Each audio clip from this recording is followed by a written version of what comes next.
And in our top business story, the Financial Services Regulatory Authority of the Abu Dhabi Global Market has signed a memorandum of understanding with the Securities and Exchange Board of India to enhance regulatory cooperation and facilitate cross-border activities. The MOU establishes a framework for both authorities to provide assistance, exchange regulatory information and cooperate in supervising and overseeing the compliance of financial institutions with their respective securities and derivatives markets, laws and regulations. The MOU also enables both regulators to include initiatives such as joint training and technical assistance to strengthen the high regulatory standards and practice in both jurisdictions. Hospitality revenue in the UAE is forecast to increase by 10.8% annually from last year to $9.8 billion by 2020, despite concerns over a slowdown this year in foreign visitor spending. Investment bank Alpen Capital said on Tuesday that a steady growth in international tourists at 7% annually and the opening of new attractions such as theme park are expected to drive the increase. It, however, has added that tourism will be hit by the strength of the dollar, to which the dirham is pegged. The UAE room count from hotels and hotel apartments will rise by 8.3% until 2020 to touch 191,260, up from 150,393 this year, according to Alpen Capital. Of these, about 57,000 rooms are expected to come on stream in Dubai in the next 5 years. The increased supply will put downward pressure on room rates in the UAE, with the average this year at $160 a night, down from $170 last year, although this is expected to increase to $187 in 2020.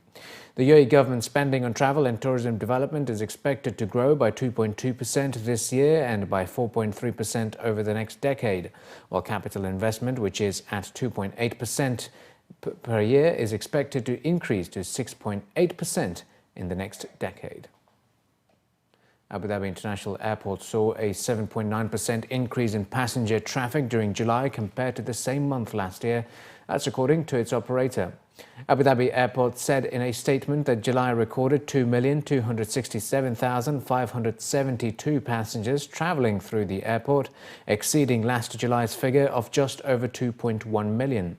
Total arrivals at the airport were up by 10.4% to 1,074,022 in July, with departure numbers also increasing by 6.1% to 1,180,504.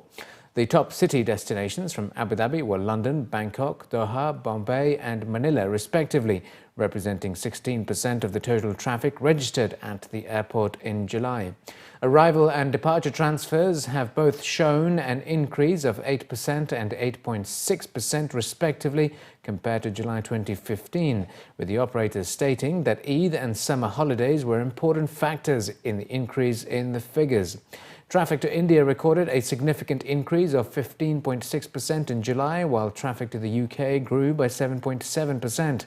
Traffic to Australia has risen by 28.1%, while traffic to the US has also gone up by 17.2%, boosted by the US pre-clearance facility available at Abu Dhabi International.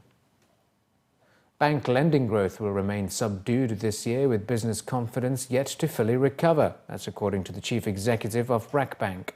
Peter England, the Chief Executive of RAK Bank, which is the biggest SME lender in the UAE, stated that he believes that the worst of the bad debt crisis that plagued small and medium-sized enterprises over the past year is over. In local reports, the bank CEO said that loan growth for the bank this year is likely to drop sharply to low single digits from the 10% gain last year, as not just small businesses but individuals shy away from tapping debt until the outlook for the economy becomes clearer. Mr. England said those improvements could be seen in the financial health of businesses and their ability to pay back debt. At the same time, the amount of money the bank sets aside to pay bad debt is also tapering off, with its second quarter net income falling by almost 45% as money set aside for loans almost doubled. Provision for impairment of loans and advances rose to 437.1 million dirhams in the second quarter from 233.8 million dirhams in the same period last year. The bank said at the time that payment defaults mainly came from unsecured loans and loans to SMEs.